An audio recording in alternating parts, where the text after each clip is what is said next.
참 좋으신 하나님 아버지 은혜와 사랑을 감사드립니다. 아멘. 주의 오후 찬양 예배를 또 하나님 앞에 올려드리게 해주신 진심으로 감사를 드립니다. 아멘. 시간 하나님의 말씀을 아버지와 전할 때에 저의 모습을 감춰주시고 오직 하나님의 말씀만을 아버지와 증거할 수 있는 귀한 시간 되게 하여 주시옵소서. 아멘. 말씀이 살아 역사하시는 아버지 하나님의 귀한 시간 되게 하여 주시옵소서. 아멘. 전하는 자나 듣는 자나 모두 다 동일한 은혜로 아버지 하나님의 말씀을 듣고 한 가지 은혜로 아버지 하나님을 받을 수 있는 귀한 시간 되게 하여 주시옵소서. 아멘. 성령님 임재하여 주시옵소서. 아멘. 거기 가신 예수 그리스도의 이름으로 기도 올리옵나이다. 아멘. 할렐루야. 아멘. 찬양 하나님 앞에 영광 돌립니다. 아멘. 이 시간에는 하나님의 말씀 시편 36편 1절로 12절까지의 말씀인데 오늘의 말씀의 제목은 감사의 심리라는 말씀의 제목 가지고 잠시 나누고자 합니다. 선한 자와 악한 자의 두드러진 차이 하나를 든다면 그것은 감사하는 마음입니다. 아멘. 감사하는 마음을 가지고 사는 사람들을 보면은 악인을 찾아볼 수가 없습니다. 악인들의 특징은 첫째로 감사가 없고 둘째로 매사에 원망과 불평만 가득 차 있습니다. 세상이 악해질수록 감사가 없어지는 것은 너무나 당연한 것과도 것과 같다고 할 수 있습니다. 디모데후서 3장 1절로 2절에 너는 이것을 알라 말세에 고통당하는 때가 이르러 사람들이 자기를 사랑하며 돈을 사랑하며 자랑하며 교만하며 비방하며 부모를 거역하며 감사하지 아니하며 거룩하지 아니하며 라고 이게 말씀하고 계십니다. 이 말씀에서 보면 말세의 특징 가운데 하나가 감사가 없다는 것입니다. 우리 믿음의 사람들은 항상 감사가 입에서 끊어지지 않고 하나님께 감사의 고백을 드리기를 예수님의 이름으로 축원드립니다. 아멘. 우리가 감사 드러날 때의 대답은 오직 하나님 한 분밖에 없다는 것을 밝히고 있습니다. 그래서 처음부터 시작하는 것이 여호와께 감사하라고 말씀하고 있습니다. 그리고 하나님의 인자하심이 영원하다고 거듭거듭 강조하고 있는 것입니다. 시편 136편에서 26번이나 감사의 뜻이 나오고 있습니다. 인자는 윗사람이 아랫사람에게 베푸는 특별한 사랑과 은혜를 가리키는데 하나님께서 자기 백성에게 변치 않는 영원한 사랑을 베푸시는 분입니다. 세상 사람들이 사랑은 너무나 급변하지만 하나님의 아버지의 사랑을 영원히 불변하십니다. 영원히 변치 않으시고 사랑을 베푸시는 하나님께 감사드리는 것은 너무나 당연한 것입니다. 시편 136편 1절에서 3절에 여호와께 감사라 그는 선하시며 그 인자하심이 영원함이로다. 신들 중에 뛰어난 이에게 감사하라 그 인자하심이 영원함이로다. 주들 중에 뛰어난 주께 감사하라 그 인자하심이 영원함이로다 하고 이렇게 말씀하고 계십니다. 그 감사의 결과는 감사는 삶의 모습을 아름답게 합니다. 보이지 않는 내면에서부터 좋은 열매를 맺게 하는 것입니다. 첫째로 감사는 좋은 관계를 가져옵니다. 인자하심이 영원한 하나님께서 감사하는 것은 하나님께서 원하시는 것입니다. 하나님과의 좋은 관계란 하나님을 찬양하고 감사하는 가운데 이루어지는 것입니다.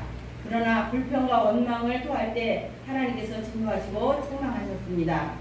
이스라엘 백성들이 지도자인 모세를 원망하고 불평했을 때 하나님은 진노하셨습니다. 그러므로 감사는 하나님과 사람들 사이에 좋은 관계를 가져오는 것입니다.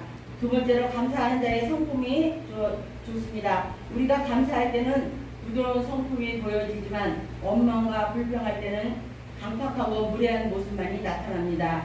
감사하는 삶은 생활 전체를 부드럽게 하는 윤활유와 같은 역할을 하는 그런 삶의 여유가 있습니다. 세 번째로 감사하는 자가 만족함으로 삶을 삽니다. 어떤 일이든지 감사라는 안경을 쓰면 감사하지 않을 법이 없습니다. 범사에 감사하며 사시기를 소망합니다. 아멘. 네 번째로 감사하는 자가 겸손한 자입니다. 모든 것이 자신으로부터 시작되는 것이 아니라 하나님께로부터 온 것임을 인정할 때 감사가 넘쳐나고 그 감사는 곧바로 겸손으로 연결되는 것입니다. 감사와 겸손은 뗄 수 없는 관계인 것입니다. 감사하지 않고 사는 사람들을 보면은 모든 일이 자신이 잘나서 된 것이라고 이렇게 생각하고 있습니다. 그래서 자신이 이룬 그 업적에 대해서 스스로 자신을 높입니다. 그러나 감사의 대상인 하나님을 아는 사람은 자신이 이룬 일에 대해서 더욱 겸손해집니다. 무엇을 감사해야 할까요? 시편 기자의 감사는 우리가 무엇을 감사해야 할 것인가를 잘 알려주고 있습니다. 하나님께서 행하신 일로 인해서 우리가 감사해야 합니다. 하나님께서는 홀로 큰 기이한 일들을 행하셨습니다. 그러므로 영광과 존귀와 높임을 받으실 분은 오직 하나님 아버지 한 분뿐이신 것입니다.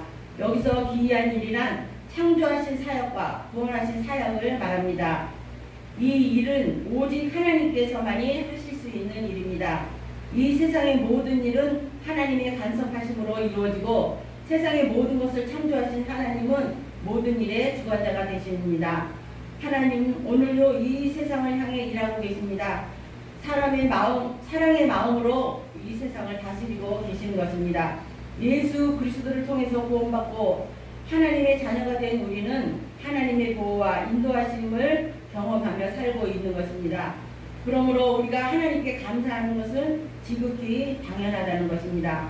하나님께서 행하신 일에 대해 감사를 표현하는 것은 하나님의 마음을 기쁘시게 해드리는 행동입니다.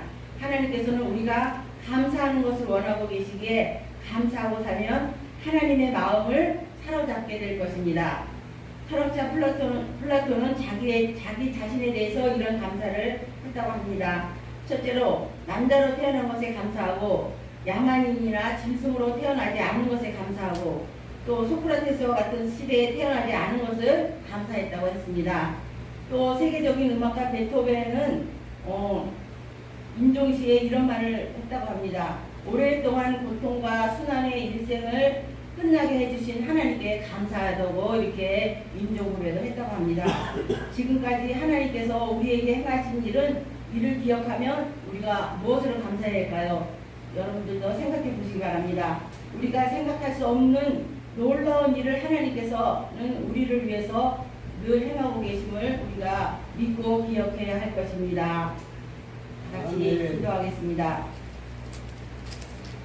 감사로 제사를 드리는 자가 나를 영화롭게 하느니 그의 행위를 옳게 하는 자에게 내가 하나님의 구원을 보이리라고 시편 50편 23절에 이렇게 말씀하고 계십니다. 주님, 우리가 감사로 제사를 드리는 것이 주님을 영화롭게 할 때에 그것을 감사함으로 깨닫게 하는 것을 믿고 하나님 앞에 감사하는 삶을 살기를 간절히 소망합니다.